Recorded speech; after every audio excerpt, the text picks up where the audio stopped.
Hi everybody, Dawn White with PennLive here in beautiful downtown Baltimore. Very historic location. And for fans who may be looking for a place to go to before or after Ravens games, if you're looking for some entertainment or a restaurant, I'm joined now by Mike Evans. You're the spokesperson for the Downtown Partnership. Thanks for joining us. Absolutely. So if people are looking for a good restaurant to go to in the Inner Harbor or downtown Baltimore before or after a Ravens game, what are the 5 top choices you would recommend? Well, every restaurant in Baltimore they all do Sunday Fun Day, so you're going to find great brunches wherever you go, and this is a city neighborhood, so absolutely explore some places you've never thought to go before. But for me, the top 5 are in no particular order. I would recommend 2 places in a neighborhood called Federal Hill. Federal Hill is one of the closest neighborhoods to the stadium.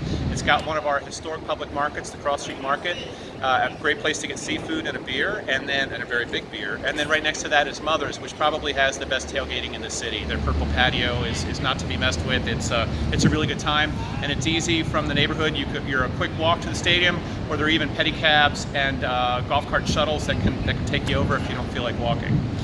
Right next to the stadium is the Horseshoe Casino, and the Horseshoe Casino has a bunch of different restaurant within that one building, including the new Giada de Laurentiis restaurant.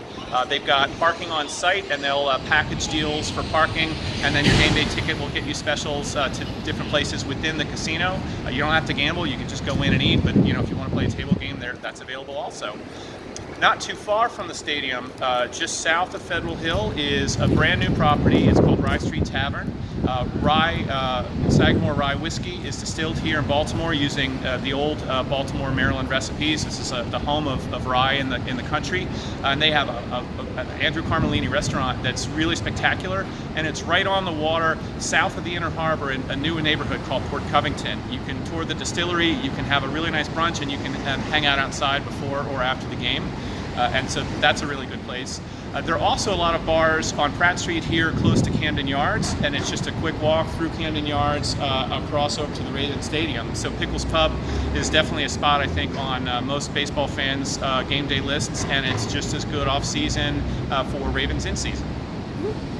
So the Pratt Street redevelopment, that's a big thing too. Over here we have the Transamerica building. So what is going on with that and new places for people to go before or after a game? Sure. A lot of downtown Baltimore was designed back when it wasn't as crowded with residents or with businesses. And Pratt Street in particular was mostly designed to carry a lot of auto traffic. And so we've been working with that as we've got more people living and working adjacent to Pratt Street. We've been trying to make the street work more for pedestrians as well as cars. And so Downtown Partnership and the City of Baltimore launched a redevelopment initiative in 2008. And since then we've been adding buildings, bump outs to the existing office buildings that allow for the addition of restaurants, places like Kona Grill and Shake Shack, Chick-fil-A, Nally's Fresh. So what we're doing is we're adding dynamism to Pratt Street, so that as a pedestrian, if you're here on game day and you're walking, there's something to do that pulls you in every block. You've got lots of choices. And the newest development is going to happen, and the construction will start this winter, and that'll add a lot of brand new high-end retail and restaurants right in front of the Transamerica Tower, which is also convenient to the Inner Harbor and all of the downtown hotels. When do you expect that to be finished? I believe construction is going to probably take about 2 years, and then once it's done, it's going to be a real game changer for this part of downtown. Okay, well, thanks very much, Mike, for joining us. Have fun, everybody. Go Ravens. That's right. Go Ravens. Thanks. And you'll see a description of the 5 different best places to eat downtown and the Pratt Street redevelopment. Also more in the Transamerica building on PennLive.com, Baltimore Ravens on PennLive Facebook page. So have a fantastic day, everyone.